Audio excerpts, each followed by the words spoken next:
Hello there, my name is Andy Edwards and welcome to my channel where we talk about all sorts of musical things, sometimes in a very serious way and sometimes in a more humorous way. And before we start, I must apologise for my hat. I'm having a particularly bad hair day today. Those of you of a certain age in the UK may remember Ludovic Kennedy.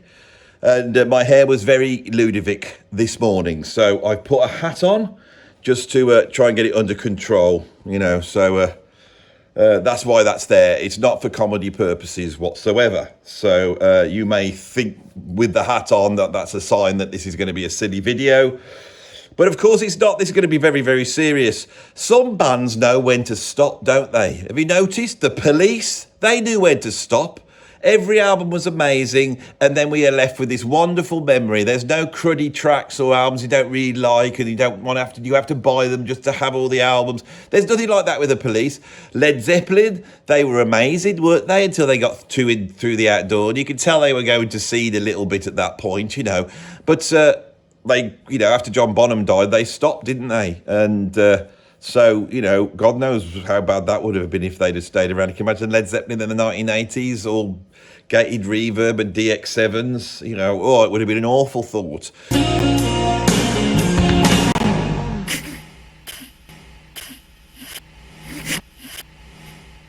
Come to me now. So, some bands know when to stop, and some bands just stop anyway. Like the Beatles, there's another one. The Beatles stopped at the right point, then they were going a little bit off, but they managed to pull it together, and they did a good album to finish off with. Well, what I've got here are the 10 bands who just got worse and worse and worse, right? Now, there's lots of these bands, but I've been having to think about it, and I've put 10 down. It's a starting point. I might come back to this. Those of you who watch my channel will know that I do tend to come back to things again and again, I call them the old favourites, and if you guys didn't like the old favourites, I wouldn't come back to them. But this is an old favourite. This is a new idea, So I've got 10 bands here that started off really good, in my opinion, and then got either terrible or just mediocre, average, and should have stopped a long time ago. Right, so shall we start at number 10? This is an archetypical example of what I'm talking about. As I have mentioned too many times now, I came to sort of music because of the new wave of British heavy metal. And there was a whole host of bands that were absolutely amazing. Iron Maiden and Angel Witch and, Diamond Head and Raven. There was a whole bunch of bands we all loved at that time. That's what got me into music. But there was one new wave of British heavy metal band that sort of gets forgotten in the mix, and they are amongst one of the best of those new wave of heavy metal bands, and that is Def Leppard. Def Leppard formed in the late 70s and brought their debut album On Through the Night out in 1980.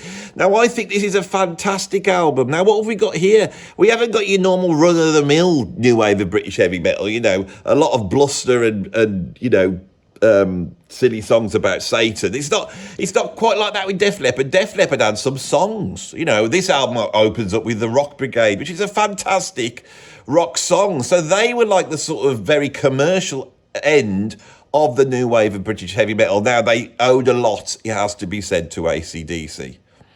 And On Through the Night does sound like AC/DC, but they've got their own little stamp on it, and it's in the choruses. Now, I love that album, On Through the Night.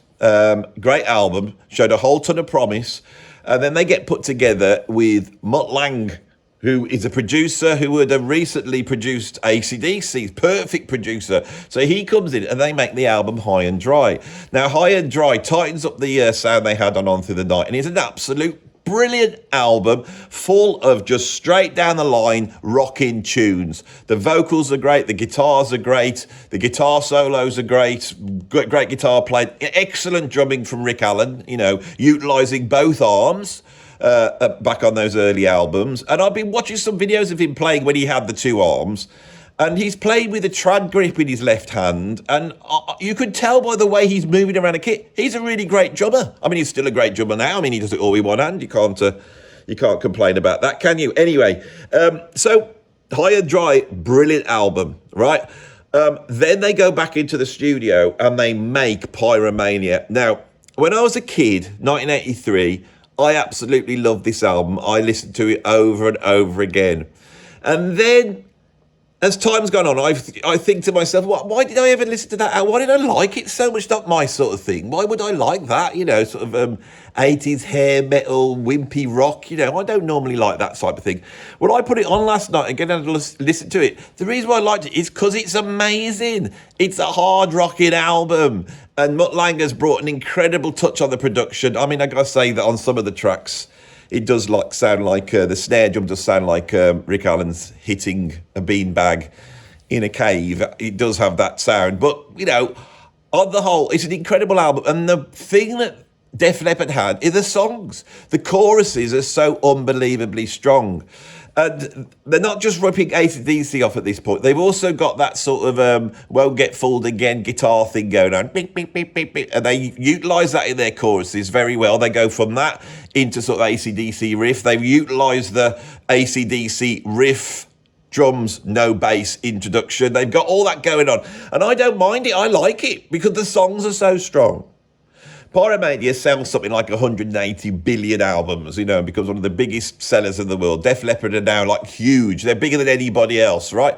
And the point is here is that although with Iron Maiden, we still root them to the new wave of British heavy metal, their roots. With Def Leppard, we just think, you know, well, they're not really new wave of British heavy metal, and they are. I mean, Saxon went down the same route, didn't they?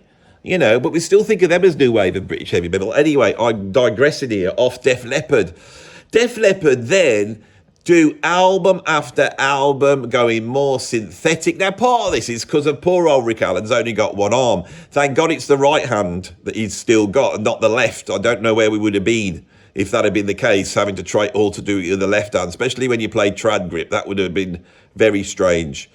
So that's another argument for... you know, why match grip's better than traditional grip. Anyway, we don't want to get there. You know, I know I'm a drummer and there's a few drummers watching this, but you know what I'm saying, don't you, drummers? Anyway, so, yeah, the synths come in, the pop hooks come in, and it all gets, you know, we got like electronic drums on everything, and before we know it, it's like we got pour some sugar on it, you know. Oh, awful. Now, they could have stopped around about there, but they didn't. They just kept going and made another 20 albums, right? I've dipped into a few of them. I don't want to hear any of them. The truth is, they should have stopped after Pyromania. So, at number 10, we have Def Leppard. You can see, I'm not only going to say the band and my reason for thinking that why they got worse and worse, justifying their place on this top 10, but I'm also going to say where they should have stopped. Now, of course, if Def Leppard had stopped after just 3 albums, would we be talking about them? Maybe there's a thing where a band can keep going, but they don't make any more albums. They just say, right, we've done it now. There's our track. So they don't make another album until they come up with an idea. I think that might be the fundamental message of this video. Right. This is going to upset some. I think Def Leppard, most people will agree with that, I think. And they don't make bad albums. There's some good stuff there, but... you know, they have got worse, haven't they, as time's gone on? It's been a slow slide. I mean, who cares what they do now? That's the point. Who cares? You know. I have to just put a word in for Phil Collen. Not Phil Collins, Phil Collen. The unfortunately named Phil Collen. The muscle-bound guitarist that was brought in for the Pyromania album. He doesn't half play some kicking guitar solos. Right? Who was the bloke? Pete Willis, was it, beforehand? I mean, he's good, but Phil Collen, when he comes in on Pyromania, he doesn't have to give it a kick up the bum. He really does. There's some amazing... It's a great rock. They're a great rock band. They are a great rock band, Def Leppard. I'm trying to give them a little bit... I'm saying I love them. You wouldn't expect it with me, with my prog and jazz fusion and all the experimental avant-garde things I like, but I love Def Leppard because I like a well-crafted rock song. I like a well-crafted rock song with a good riff, and then in the chorus, I want to hear a nice vocal hook, and I want to hear some backing vocals as well, just to put it into slightly ethereal. And Def Leppard are probably the masters of that. Photograph, for me, is one of the greatest songs ever made. Every time I put it on, I absolutely love it. It's an incredible song. Right, shall we move on to number 9? Because now I'm going to be contentious here, and I'm going to have to start putting the boot in, or putting the needle in or the elbow. One of those things are going to go in now. I'm not too sure which one. One of my favourite bands of all time. At number 9, I've got Rush.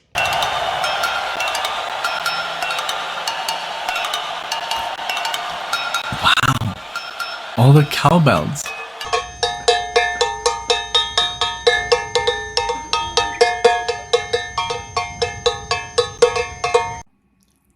Wow. All the cowbell. Rush come out. Their debut album hasn't got Neil Peart. It's quite good, actually, considering. Then Neil Peart comes in. You know, he's got a great big handlebar moustache. He's got Tolkien-influenced lyrics, and he's got lots and lots of tom-toms. And he utilises all three of those in incredible fashion. And we start to get the slow climb. But Caress of Steel's amazing. Fly By Night's amazing. 2112's amazing, except for the bit in 2112 when he finds the guitar in the cave. I've never liked that bit. You know the bit? You know when he finds the guitar in the cave, should never have been set to music, that. He sort of learns guitar on the spot while the record's running. It's the only time anyone's ever tried to do this is to try to learn the instrument in mid-song, which is what makes 2112 so long. But how long is it? Is it 21 minutes and 12 seconds? No. I mean, what were you thinking, Rush? You know, and that's why I will never say, oh, 2112's the best album. It's not. And then side 2's a bit... It's a bit weak. It's not. But anyway, but it's still great. It's still good. They're still kicking. Then Farewell to Kings comes in, masterpiece. Then Hemispheres, masterpiece. Then Permanent Waves, masterpiece. Then Moving Pictures, masterpiece. Then Signals. And Signals is great, but you go, oh, what's going on with all these reggae bits? And, you know, I'm not too sure here, New World Man and all that bits, you know. But we put up with it, you know, because we like the Police. And we thought, you know, Rush are amazing. Now they just want to sound like the Police. Then we get, what's the next one? Is it Grace Under Pressure? Now, I was such a Rush fan. I bought this album. Now, Barry over at Classic Album Review, he came out and said this is their best album. It's just so nonsense. It's not their best album. There's too many synthesizers on there. It's too much 80s production, too much gated reverb, all the horrors there. But also the songs, they're just, you know, they want to be U2 or the Police or something, and I just don't like it. I want Rush singing about bloody elves and castles, and I want them singing about dystopian, futuristic planets, you know, that are made out of brains. I don't want this nonsense of all this touchy-feely thing, and Alex Life's just sitting in the background while Geddy Lee plays the keyboards all the time. Can you imagine what it looked like in the studio? Geddy with all his keyboards out, and then, you know, Alex, I've got a riff here, Geddy. Oh, shut up, Alex. I'm playing the keyboards on this. Oh, it's quite a good... We're not having any riffs on this. It's all going to be keyboards. But I thought we were a rock band. No, we're not. We're not anymore. We're like the Police. But the Police have guitars on. Well, you can do some of that sort of... If you got a chorus pedal, do all the stuff that's going to really date this album forever and ever, right? Then they come out with Power Windows, even worse. Then Hold Your Fire, absolutely crap. Now... we could stop there, and most people say, yeah, but then they got good, didn't they? They did Presto and Roll the Bones, and they had to return to form. I don't think they did. I don't like any of those albums. I just don't. Even when they get back to Clockwork Angels and they're doing the full-on Rush, I don't like them. They're too overproduced. They don't sound right. Neil Peart's drumming went funny as soon as he started to bloody have lessons with Freddie Studer. I mean, Freddie Studer, what are you doing, mate? He's supposed to be the best drum teacher in the world. You ruined Neil Peart, ruined him. Right, leave him with his bad technique. Don't get trying to show him traditional grip. He should have gone and seen Rick Allen. That's who Neil Peart should have done, instead of Freddie bloody Studer. You know, who's that?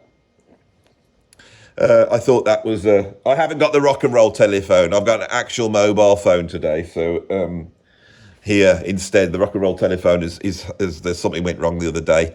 If you watched last week, you may have noticed that my whole studio exploded when the superiometer just got overworked, and it's taken me a long time to get this back as it is. Right, I think Rush are done. You know, then when you need to justify, they just do get worse. It's like, it's the production and the songwriting. There's momentary glimpses, but where is Tom Sawyer? Where's La Villa Stradigiato? So where is Xanadu? They're not there. They should have gone back to the prog full on. They should have gone back to the prog. They should have gone back to the prog full on. They should have gone back to the prog. Right, that's, I didn't mean to go into that chant then. Right, shall we move on to number 8? At number 8, I've got The Who. Right, now, I think with The Who, it is a massive descent, because my favourite song by The Who is I Can't Explain, which I don't think it's their first single. They came out as something else, didn't they, in the early days? They weren't called The Who, and they brought a single out then. My extensive encyclopedic knowledge of rock isn't forthcoming at the moment, so let's move on to their first single. I Can't Explain. I love that. I can't explain. I can't explain. That doesn't really sound like it, does it? I'm doing the riff. I'm trying to do the riff and I'm trying to do the chorus at the same time. I can't explain. Because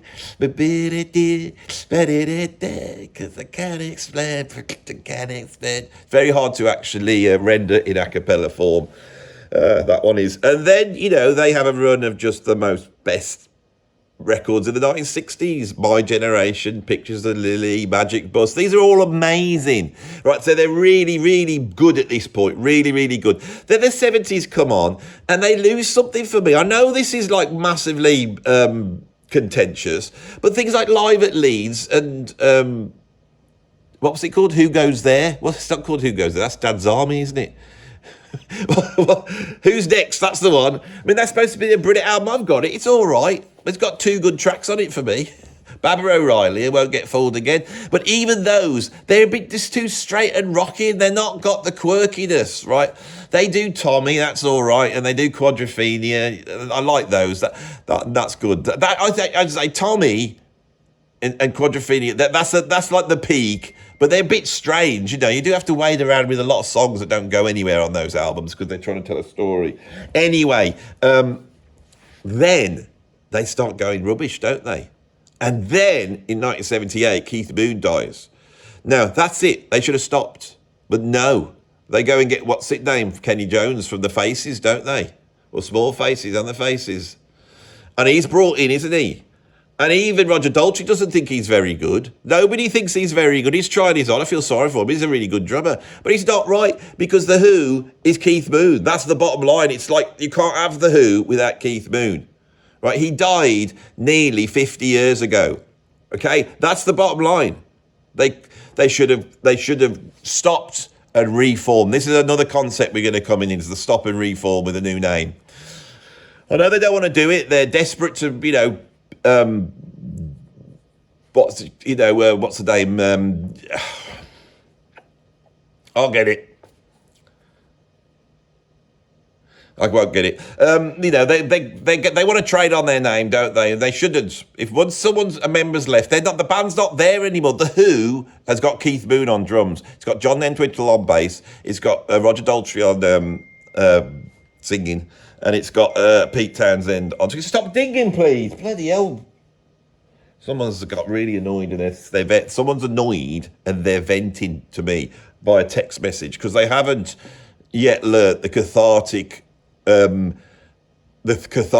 catharsism of coming on here like this and just venting into the camera about things you hate. I don't even care that much about The Who, but for some reason I can get venomous, which I'm about to do now, because why did they carry on? And then in the early 80s, there they are with Kenny Jones. He's so bloody rubbish. The songs are rubbish. Everything's rubbish. They're just terrible, terrible, terrible. And then what happens? They just sort of then float away, don't they? They floated, right? Live, they're great. They come out and redo the Tommy. They get Simon Phillips on jobs. I mean, he can do anything. He can do a Keith Moon and keep it in control as well, which is what Simon does. He's great. That was the last good thing they did. And then after that, they've kept going. They got Zach Starkey in. Now, Zach Starkey comes in. He's Ringo Starr's son. He ain't going to get told what to do. He don't care about them, because whatever they do, however they boss him around, right, he's going to go, well, look, I know you're The Who, but my dad was in the Beatles. That's one of the few things that trump The Who, is the Beatles. So Zach's in the band. He's there for like 20 years, does a brilliant job. And then I'm going to have to say it, I watched the videos, that thing where apparently he messed up a track, Roger Daltrey gets all annoyed, they sacked him, they bring him back in, and then they sack him again. You know what's really going on there? Well, I'll tell you what's going on there. Is Roger Daltrey can't sing the songs anymore, and he was embarrassed. Zach Starkey didn't do anything wrong whatsoever. I mean, that's a new low. So they kick him out. Who have they got in now? I can't remember. Have they got a drummer back in, or is he back in or back out? Anyway, I mean, all you've got now is Roger Daltrey, can't sing the notes, obviously, doesn't want to admit to it. Pete Towns walking around up front, desperately trying to do helicopters, but not dislocate his shoulder because he's like 80 years old. You should have stopped long ago. Now, I'll allow the cruddy albums they made with Keith Moon, after the good ones. 1978, when Keith Moon, they should have done like Led Zeppelin said, and said, The Who cannot carry on without Keith Moon. And then they should have got Kenny Jones in and then renamed themselves. Right? So with Rush should have gone back to the prog. Def Leppard should have just called it a day. All right? And realised that they'd done it and they weren't ever going to do it again. Or get rid of Mutt Lange and the high production values. It was very difficult. Rush, go back to the prog. The Who should have renamed themselves. So what about Queen? Right, I did a ranking video of Queen. Queen, right, are an amazing band. And I don't give them their just desserts. But I tell you why, because I grew up in the 1980s. And so we have to put up all those Hot Space and albums and, It's a Kind of Magic. All those albums were coming out. They were like massive. They were all over the bloody videos. I mean, the amount of times I've seen them dressed up as ladies, and he's pushing a bloody vacuum around with his moustache, I Want to Break Free. And these are good songs, I wouldn't normally like them, but they're good songs. It's not my cup of tea. So you sort of forget what they were doing in the 1970s, which was absolutely ridiculous. Queen in the 1970s are they're like a cross between Led Zeppelin and ABBA, right? With a whole dose of progressive rock. Instrumentally, they're incredible. Brian May's guitar sounds incredible. It's like where everyone else is sounding a little bit fumbly. Now, like 70s guitars, they're great, aren't they? Your Richie Blackmores and your Jimmy Pages, they're great, aren't they? But they're I don't know, a little bit fumbly now, and they're not quite like, Brian May's not like that. He's amazing. Roger Taylor, great drumming, incredible vocals from Roger Taylor. The Deacon, John Deacon, I mean, he's disappeared. He's really tried to stop them from doing it by actually going into sort of exile, hasn't he, John Deacon? Nobody knows where he is. Every now and then you see a photograph of him coming out of a newsagent smoking a fag, nobody walking past knows who he is anymore. I mean, I don't think it's because he doesn't want to be famous. I think it's because he just thought it was the only way that they would stop Queen from carrying on. Because they just go so bad. Now, it happens in the 1980s, right? They do The Game, which I think is a really great album. Side 1 is magnificent. Side 2 is not so good. And then there's a slow descent, isn't there? Hot Space is their disco album. It's actually not that bad if you take it as being a sort of early 80s electro disco album. It's a Kind of Magic. What else have we got in there? But it's a slow descent down and down and down, isn't there? Now, they do have some great records. I don't know with them. I mean, could we do without I Want to Break Free? Where do we draw the line? What was that album with the horrible cover when all their faces are stuck together? Can't remember what that one's called. But it's somewhere down the line. Even them, in that sort of level of quality, it starts to get rubbish, doesn't it? It really does. Absolute rubbish. And their last album is made of scraps. And you'd think they would call it a day then, but no. What they do, they go and get Paul Rodgers from Free, and they try and go out like that, and then they get that bloke, what's his name? The one. What's his name? Oh, he's a good singer, a lot of makeup, can't remember his name. Anyway, and they just keep trying to, where should they have stopped? I don't know. I've got It's a Kind of Magic on vinyl. I've got that, and I've listened to that one quite a bit. And it's I don't know. There's Queen in the 70s, there's Queen in the 1980s, and there's Queen after 1991 when Freddie dies, it should definitely be. I think, to be fair to them, how about this? When Freddie died, they stopped. They didn't go out and do anything else. Okay? Now, we do have to let a few cruddy albums through at that point, but I don't know. There's some good hits there. So that's where I think it should have happened. I wish I could tell you the name of that album, but I can't. Right, let's move on to number 6. At number 6, I've got, and this pains me to do this, the Red Hot Chili Peppers. In 1992, my favourite band in the world was the Red Hot Chili Peppers. I absolutely loved the Red Hot Chili Peppers. Absolutely loved them. In the mid-'80s, around about 87, a friend of mine said, do you want to go and see the Red Hot Chili Peppers? I went, never heard of them. I don't want to see them. Now, I did know who they were a little bit because I'd seen them when they appeared in Tough Guys with Kirk Douglas and I believe Burt Lancaster. What's the name of that band? The Red Hot Chili Peppers. They had a little cameo in that, and I thought they were quite good.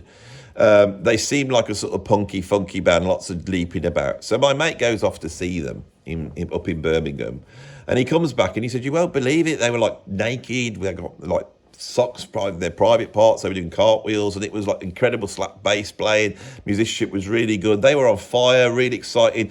And you see, in the 1980s, where we had a choice between bloody Sisters of Mercy or Kylie Minogue, this was like a breath of fresh air, you know. And because he said they were so great, I can remember a few weeks later, there I was thumbing my way through the GRP section of the jazz section in a record shop in Wolverhampton. I can't remember the name of. Was it ST Records? Can't remember the name. That was Dudley, wasn't it? So I'm thumbing my way through the GRP sections, thinking, what cruddy middle of the road Muzak jazz am I going to buy now? And I thought, come on, Andy, what has become of you? Because you've been listening to the jazz and you've forsaken the rock. This is where I was, you see. You've forsaken the rock. And look what you're doing now. You're about to buy an Eric Marienthal album out just because it's got 3 tracks with Vinnie Colaiuta on. This is no good. This is not cutting-edge music. What was that band that your mate was talking about? Red Hot Chili Peppers. So I went out, and it had just come out, Mother's Milk. So I bought that, took it home. I really liked it. I went backwards, Uplift, Mofo, Party, and I loved them. I loved them, right? And they were getting, they got in the charts with that funky, rocky version of Higher Ground. I thought they were amazing. They were like a breath of fresh air. They weren't politically correct. They were like a fun band. They were like a proper rock and roll band without getting all sad like the hair metal bands. It was amazing. And this idea of having funk and metal, there was other bands coming up behind them, and they are checking those bands out, your Primuses and Fishbones and all this type of stuff. Living Colour came out at the same time. And for me, this was far more exciting than grunge. When grunge came along, it was like not as good as that funky metal urban dance squad, 24/7 Spies, Suicidal Tendencies. This was amazing. Rock, this is where rock had its kick up the bum. And I have to say, it was Red Hot Chili Peppers that did it. And when, was it 91 or 92, when Blood Sugar Sex Magic came out, we all go on about Nevermind. We can go on about the Black Album by Metallica. We can go on about Soundgarden and Alice in Chains and all that. It's great. They did give rock a kick up the bum. But nothing more than Red Hot Chili Peppers did, right? And on the incredible Blood Sugar Sex Magic, which is an absolutely wonderful album, a silly album, not great art in terms of, it's not like heavy lyrics, but instrumentally, it's brilliant. The production's brilliant, the sound's brilliant, it's just brilliant. Is Under the Bridge, which is a great song. Under the Bridge kicks. It's got some great sort of gospel vocals on it. But then that was like the curse, and they just started to get worse and worse and worse. And as they got worse, more and more people liked them, building up to the awful Californication, one of the most dreary albums. How did they get so dreary? And then you think it's as bad as it can get. No, then they carry on, and it becomes like the worst sort of rock band that just, like corporate rock. This is what Red Hot Chili Peppers represent. And behind this is sort of, I don't know, there's like a decadence there. And Anthony Kiedis, who was once a pretty boy, with the muscles, and was a great frontman, he slowly turns into one of the Chuckle Brothers, doesn't he? And now he's got that sort of look, but he's still hanging out with girls that look like about 13 or 14 years old. And the whole thing seems very, very seedy and horrible. And nobody dares say anything because they're part of rock aristocracy. And you look at, they're wretched now, right? They're wretched. Now, if you buy a recent album, you can search around and find some lame funk, attempt to do what they used to do in the old days. And they can sort of still do it, But that was quite scathing, wasn't it, on the Chili Peppers? But we are going on the list, aren't we? Right, let's go. This is going to get scathing now as we get up. At number 5, I've got Black Sabbath. Right, Black Sabbath. They're one of the most important bands in history, one of the greatest bands in history. I actually think they're underrated, and I don't think the powers that be, the establishment, realise how much people love this band. They I mean, we all love metal, and metal's the most important genre in modern rock music. I don't care what anyone says. But that genre belongs to Black Sabbath. There's no band like this. It's incredible. And it's down to those 4 people. Again, Ozzy Osbourne, like, Ozzy can make anything sound amazing. The cheesiness and silliness that belongs in heavy metal, right? Ozzy, his personality, it balances that. It balances it. We don't care how silly Ozzy's. I mean, look at the cover of Diary of a Madman. Look at that cover. I mean, I know I do stupid stuff on here, you know. That's the sort of thing I would do. I mean, it's just awful. It looks like a school play. I mean, it's awful. Ozzy's not scary one bit. He's never been scary. Okay? By the time you get to the 1980s, right, he was quite cool when he first started. By the time you get to the 1980s, he looks like Widow Twankey, doesn't he, if you think about it? Looks like Widow Twankey. Well, we used to have a newsreader, called, a weather girl called Wincy Willis. I don't know if she's still around. Ozzy always used to remind me of Wincy Willis a little bit. So Ozzy's off the boil by the 1980s. We're making some good albums. Anyway, the point is here. Black Sabbath, first album, masterpiece. Paranoid, masterpiece. Masters of Reality, masterpiece. Volume 4, masterpiece. Sabotage, masterpiece. I know I've gone out of thing. Sabbath, Bloody Sabbath, masterpiece. Technical Ecstasy is good, really good album. Never Sight Die, it's got its moments. But they're going off the boil there, right? And Ozzy has to go. So they kick out Ozzy out, and then they get Ronnie James Dio in. Now, Ronnie James Dio is like a completely different type of singer to Ozzy Osbourne. He comes in and they make the album Heaven and Hell. Now, Heaven and Hell is one of the greatest rock albums ever made, right? And so you'd think what you're saying here, Andy, but for me, it's not Black Sabbath. They should have called themselves Heaven and Hell. I mean, they did later on when they reformed because they knew that was the case. And I think they would have revitalised themselves even more and gone into the 80s as Heaven and Hell, okay? Mob Rules, amazing album. Nobody mentions that. That's a really great album. The Live Evil live album, absolutely incredible. So they could have gone on as Heaven and Hell, right? I mean, Ozzy's doing Black Sabbath tunes in his band, but he's not calling himself Black Sabbath. And I think there's more with that voice. That is the sound of Black Sabbath. I know that's the way it is with a lot of bands. But then Black Sabbath just go on, and they get less and less members. And not only that, they start to bring in other singers from other bands. Like Ian Gillan comes in. You get Bev Bevan on drums at one point, you know. So like, what is this, ELO? Is it Deep Purple? Is it Black Sabbath? And Gillan had a great band. He stopped it to go and join bloody Black Sabbath. He should have carried on as Gillan. They start to do all sorts of terrible things. And there's a nadir. And nadir is reached when they do that album with Ice-T with the rapping on. You know that one? Can't remember the name of it. Don't need to know the name of it. It looks like got a cover that looks like it's been done in felt tip. Absolutely rubbish. Right? They just shouldn't. They get others. It just doesn't work. In the end, it just ends up being sort of Tony Iommi. And then they sort of get back together. Look, in the background, I've got my Black Sabbath badge hanging. Can you see Beryl behind? Miranda has got my pass. I went to see Black Sabbath's last ever gig in 2000, 25 years ago, but they still kept going. Even though they were saying they were done, they kept going. Right? And they won't let Bill Ward in, which makes it even worse. Black Sabbath, right? Basically, they're really good to 1975. That's like 6 years. And then we've had, I'm afraid to say, because I love them, 50 years of crud. 50 years of crud. And then, right at the end, they get Ozzy back in, right? They should have got Bill Ward back in. They made a mistake. They did make a mistake, and they make 13, which is a good album, right? Because it sounds like Black Sabbath again, right? And then they totally redeemed themselves with that incredible gig this year, and then Ozzy dies done.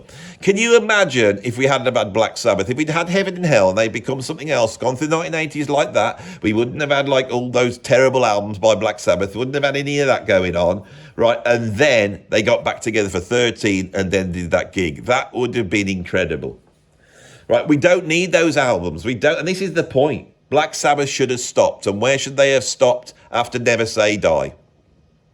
And you could add 13. I don't mind them getting back together to do 13. That's what should have happened. Okay? Right, number 4. I hate to say this one. Normally, I'm on these videos where I'm criticising people. I'm criticising people I hate, but most of the bands on here I absolutely love.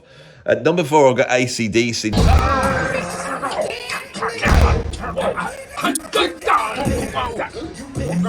Yeah, this is the one that troubled me so much, and I wasn't going to put some up so high, but that's this morning. I did a real deep dive. Right, I went over to the Don of ranking, the biggest ranker in the whole YouTube scene. I know everyone says this about him, but he is. He's the biggest ranker of them all. Pete Pardo, Sea of Tranquility. That's where you go when you really don't know what to think. So I go there this morning, pull up his ranking of the AC/DC albums. Of course, he's got every single one on CD, and he's got a T-shirt that goes with every single, album. He's totally prepared, right? He's listened to everyone. He knows every album inside out because there's millions of them, and he starts to rank them. The first one, the lowest one, he's got an album called Stiff Upper Lip. So I go listen to it. I liked it. You know why I liked it? Sounds like AC/DC. I mean, there's a bit of fire missing. There's a going through the motions feel to it, but it's still an AC/DC album. It's great. And I thought, if that's their worst album, going on, King Ranker, then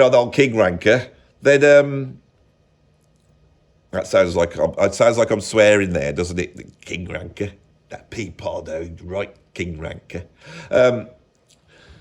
But he's the top man, so I trust him on this. I don't want to go trawling through every single AC/DC album. That's what Pete's there to do. I'm here to do something else, which is basically not do that and just wear a silly hat to make up for it, as you can see. But that's what you like, isn't it? I mean, if Pete Pardo came on with a hat like this just once, wouldn't it just pep their channel up? Yes. Come on, Pete. I'm plugging you here. There'll be a lot of people watching this that doesn't know about Sea of Tranquility, and you're excellent. I mean, he's the man. Him and Rick Beato, those two channels, they're my touchstones. Sea of Tranquility and Rick Beato, they're my touchstones, so they can't do anything wrong. Pete Pardo and Rick Beato, they're like the mommy and daddy of me, really. Pete's the mommy. So it's really good. So how can you say they get worse and worse? They don't get worse and worse. So what do AC/DC actually do? I'll tell you what AC/DC do. They have Bon Scott in it.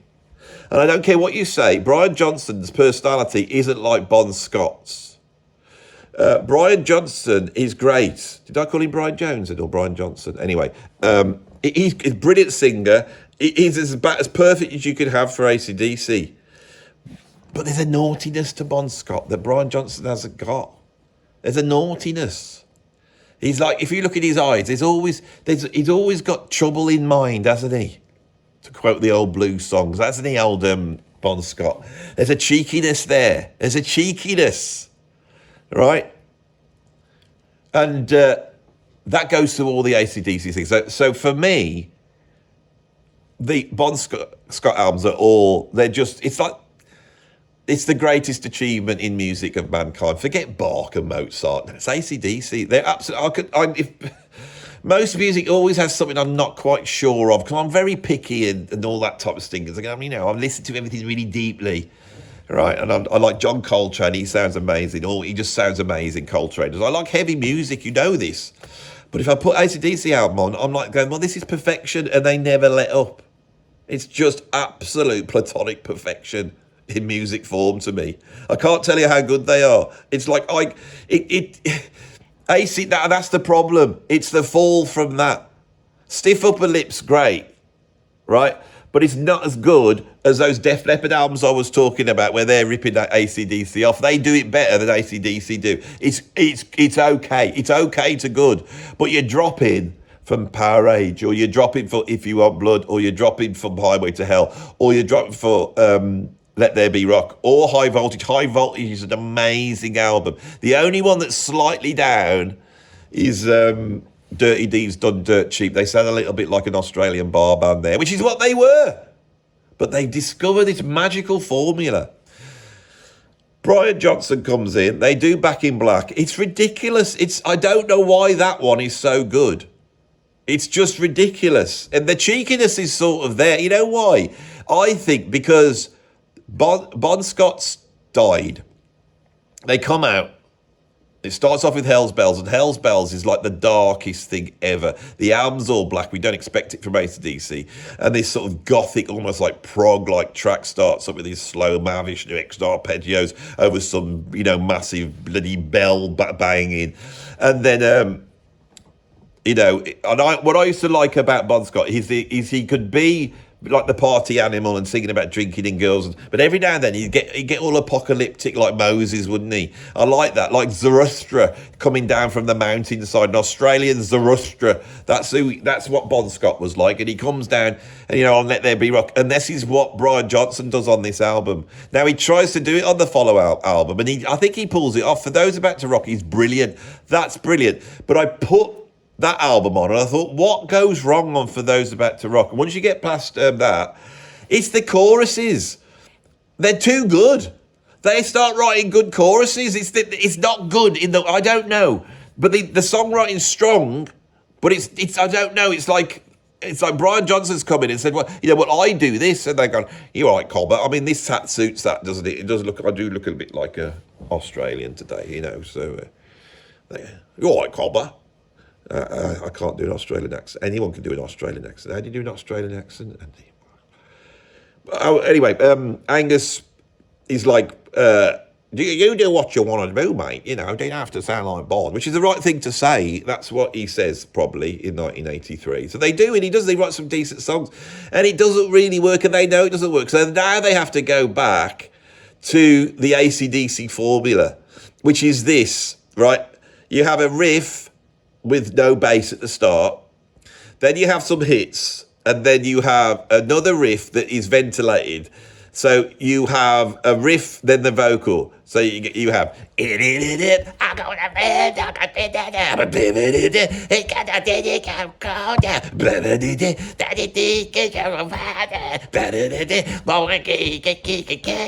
sounds like a verse, It's hard to do. It is really hard to do. I can mimic Van Morrison because he's rubbish. You can't mimic AC/DC. This is what I'm trying to get across. I know this all sounds silly, that the penny might drop, that somebody might go, in Andy's silliness, if you actually listen to it, he's right. AC/DC are better than Van Morrison, and the critics are pretentious twats. And so we've had album after album of quite good faux AC/DC. It's faux, isn't it? It's faux, FAUX, faux AC/DC. Ersatz. I'd even go to Ersatz.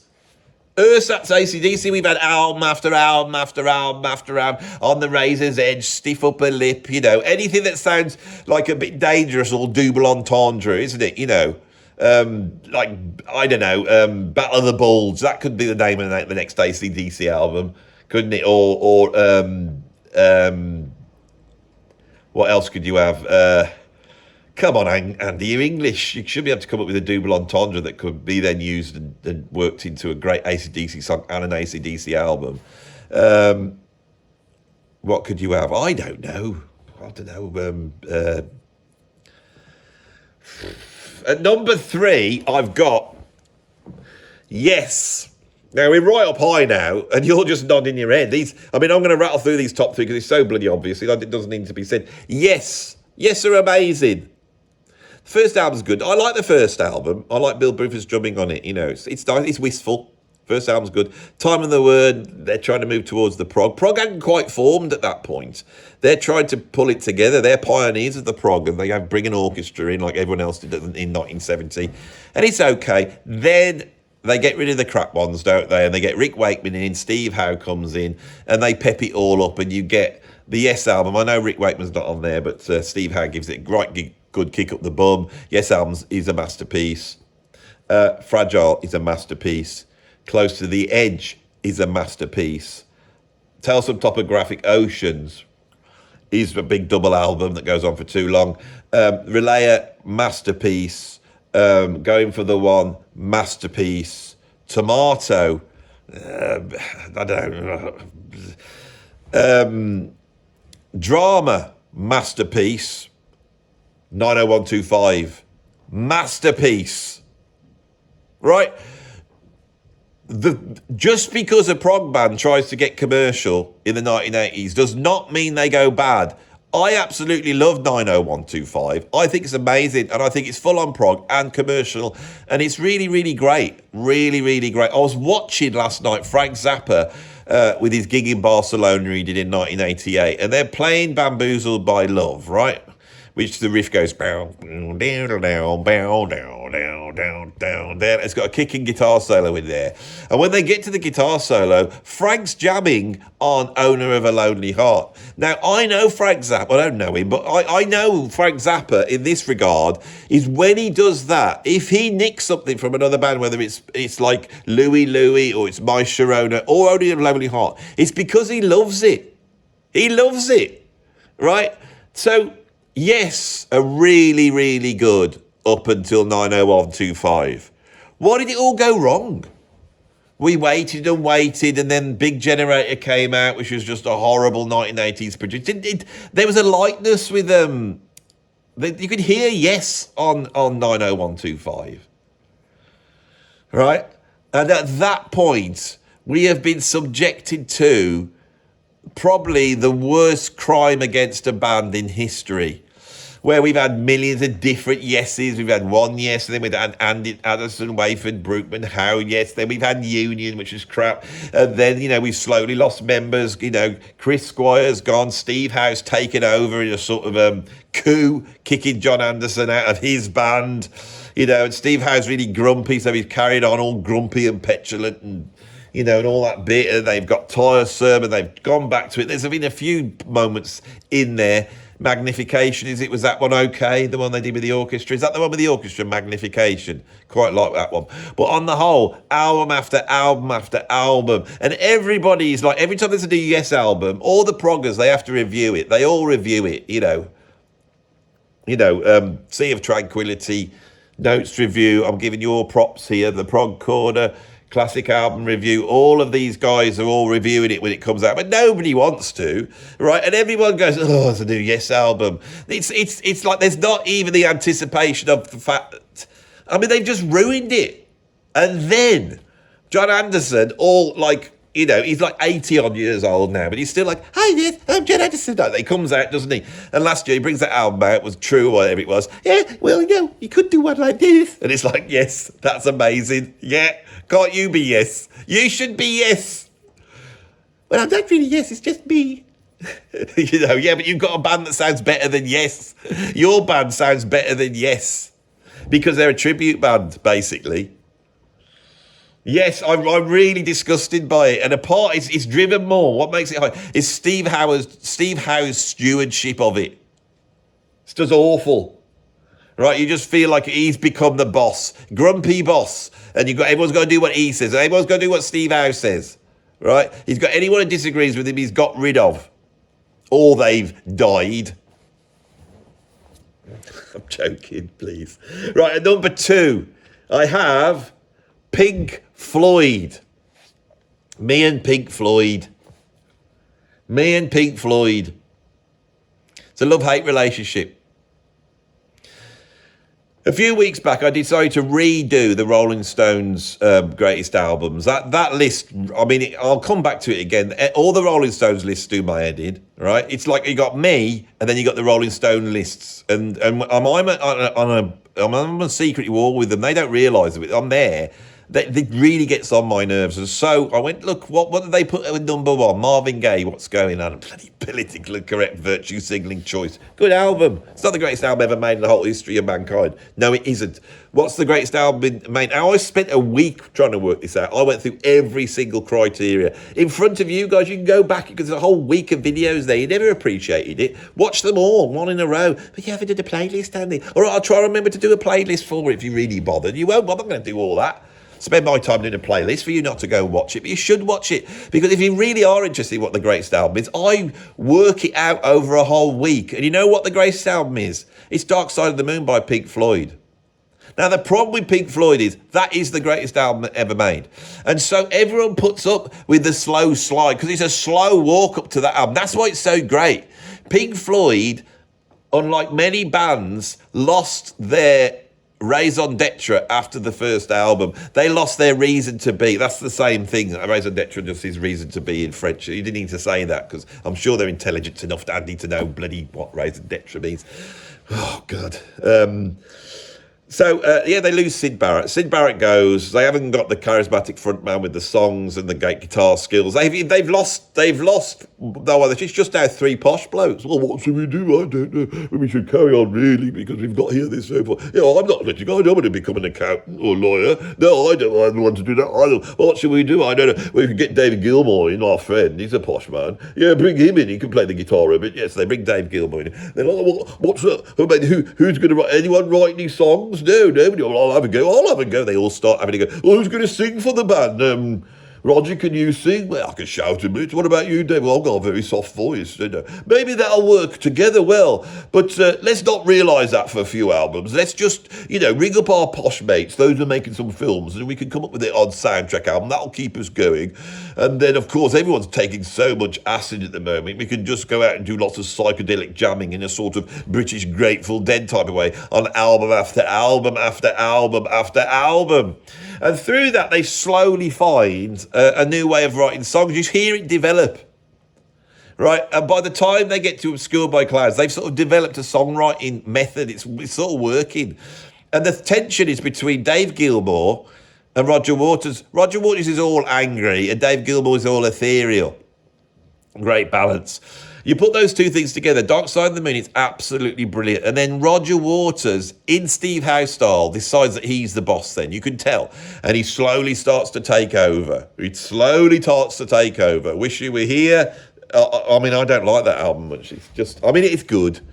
I know Animals, God, that's overrated. I'm going to have to do a video just on Animals because the proggers love it. I think they're desperate to like something because it's dull. The Wall is dull.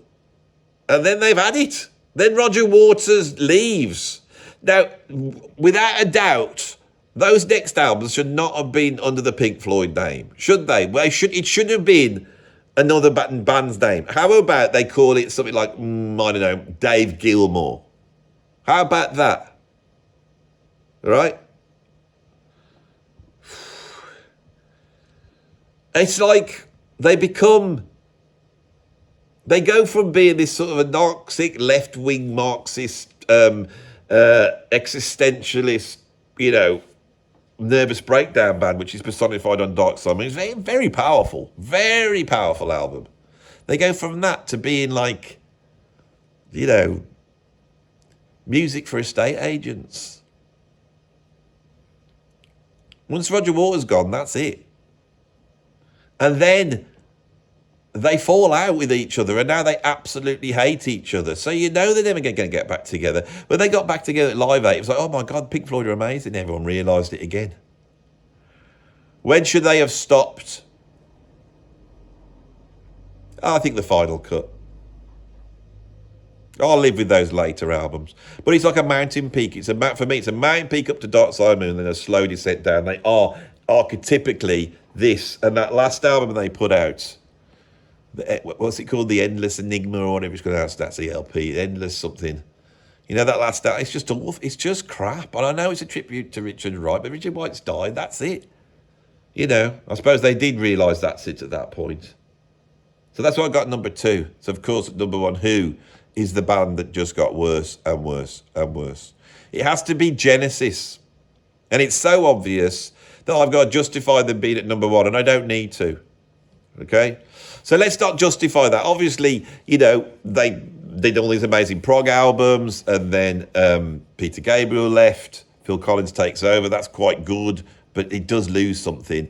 They make a Trick of the Tail, which is an amazing album. They do Wind and Wuthering. That's a good album. But there's something missing for us prog fans. We have to say it. And eventually, that thing that is missing is Steve Hackett. At that point, do they give up then? And then there were 3. The Duke's all right. Abacab. I quite like Abacab. And this is the thing. It is a slow descent. I know people hate Abacab. I quite like it. I like the track Abacab. Then you get Genesis. That's got like Mama on. That's quite good. Then you get like Invisible Touch, and you get these like We Can't Dance, and eventually you go down to the Travesty, which is the album they made without Phil Collins, which is not a bad album, which is just not a Genesis album. And that slow slide is just diminishing returns all the time. And what's amazing is those mid albums are okay. It literally is a downward slide, right? It's a downward slide to just awfulness. I think what did bands in was this idea that came from the critics, the music critics, and they all were reading the reviews, and it was the idea that if they did anything musical or long-winded or virtuoso or had any solos or played or anything like that, that somehow that was bad and they were showing off. And so people stopped making musical albums. Their albums all became statements, right? The musicality came out in absolute pop music, like we had with Def Leppard, with Pyromania. That's absolute pop music, and you hear it there. But in the rock music that's supposed to stretch you, it was still stretching people lyrically, but it wasn't stretching musically. The music just became a stance. And that's what ruined all these bands. So we're at the end of this video now. So what's my conclusion? My conclusion is this, is that there's a halfway through rock and roll, we lost something, and it was the establishment getting hold of it and them writing the narrative of what is good and what is not good. And I think every one of these bands, every band on here is absolutely amazing, but the critics didn't like them. That's the bloody thing I've realised. There you go, Andy. This is why it's good to do these videos. That's why you're here, so you all know. It's because in the end, you do come up with an idea which is good. And it is every one of these bands, Def Leppard, Rush, not so much The Who, Queen, Red Hot Chili Peppers, Black Sabbath, AC/DC, yes, Pink Floyd and Genesis. They have all, right, been maligned by the critics. The critics haven't never turned around and said Red Hot Chili Peppers or Queen are as good as Velvet Underground or Patti Smith or Bob Dylan or The Band or Laura Nyro. All these things that the critics love. Basically songwriter bands with lyrics. That's what they love. There's nothing wrong with that. I'm going to have to get a definitive list of these. Van Morrison's one, obviously. A definitive list of this awful, bloody, turgid, boring music that they love. It's just boring. Right? It's just boring. They can't like decent rock. They have to like the Stooges or Iggy Pop, or they have to like the Ramones, right? And even within that, someone said it in the comments, the Dead Kennedys are better than the Ramones, and they are. Right? Sham 69, right? Or the Undertones, they loved the Undertones, didn't they? It's great songs, haven't they? But it's his voice, isn't it? It's because he doesn't sound working class, does he, Pete Shelley? He's effeminate. They always like a bit of they don't like strong rock, male rock types either. They don't like that. They never like that. Not these bloody critics. What did Dave Lee Roth say? The reason why critics like people like Elvis Costello and not me is because they look like Elvis Costello. And nobody looks like David Lee Roth. That's like a god from Olympus, from Mount Olympus. They can't take it. That Nietzschean bloody Zoroaster thing I was talking about. The critics don't like it. They don't like that aesthetic. They want it to be wounded. Right, it's basically that Christian ideal that we're all damned and fallen, and we've all got to pay the cost for it and be that suffering, right? And rock's not about that. Rock is about the mightiness of coming down from Mount Olympus and saying, "I exist. I'm a man." And I've got a big chest, and I'm out here, and the ladies are falling by my side as I go through. You listen to bloody Rock Brigade, right? Rock Brigade, right at the start, there it is. Here's the deep meaning. This is what I do that nobody else does. This is the deep meaning. When do we stop? Rock Brigade, right? And what does he say? He goes, he lives for rock and roll. He'll try to sell your soul. Try to sell his soul. He's going to sell his soul for the devil, Joe Elliott. Then he says, even worse than selling his soul, he might even try and steal your sister. Get off my sister, Joe. What are you trying to do? You can't steal my sister. What's he going to steal her for? He's not going to steal her away to kill her. He's not some bloody psychopath. No, he'll steal her and she'll want to be stolen. She'll want to be taken away by the Rock Brigade, won't she, off on tour? And when she comes back, she'll be soiled. I'm done. I know when I reach that point, I have reached the point and I've reached it. That's it. You're done. I'm done. You're done. Do you want to see some hair? As it's moulded away from the Ludovic Kennedy look. Oh, I feel a weight lifted off my shoulders. Great, good, we're done. Thank you very much for watching. Of course, I didn't say it at the beginning because I'm a nice YouTuber. I didn't try and sell her anything. I haven't come on halfway through and said you should be buying this or doing this. I haven't done any of that, right? I've come on and delivered the bloody video for you. I haven't said subscribe, like, do all that. I haven't. I'm saying it now. And I wait to the end because I think if you've got to the end of the video, right, so you shouldn't say it at the beginning. Sometimes I don't know if I like this bloke. Well, subscribe. Well, I don't know if I like you. Why are you telling me now? Let's see what you do. I mean, you put me off straight away. That's how I feel with YouTube. Don't say it at the beginning. Right? I don't care if it does get more subscribers. Right? I don't do it at the beginning. I wait to the end. So if you have watched it to the end, you're here for a reason. Maybe you just fallen asleep or you've been doing something else. This bloke's going on. He don't have to talk fast, does he? He talks really fast, but that's what I do. Probably for nearly a bloody hour I've been talking now. And I haven't stopped. I am on a roll. And if you go back and look at the structure of this video from when I started and the argument, it wasn't just a top 10, right? It forms an argument about rock music. And I come out with a fundamental truth about rock music, which is a fundamental truth about our culture and what we've lived through. And you might think I'm just a bloke in a silly hat, but this is profoundly deep and meaningful, right? There's only me doing this in the whole world, and I might be the only one who might be able to save this bloody music in the future. Me, nobody else. So if you haven't put a like on and subscribe by now, what are you doing? Do it now, you big bloody stealer of my content with no putting anything back for me. So yeah, like, subscribe, come become a patron if you want to become a patron. It's all there. You know what it is. Right, I'm done. Bye-bye. The new thing now, I walk off now at the end of the video. And yet left with the empty chair.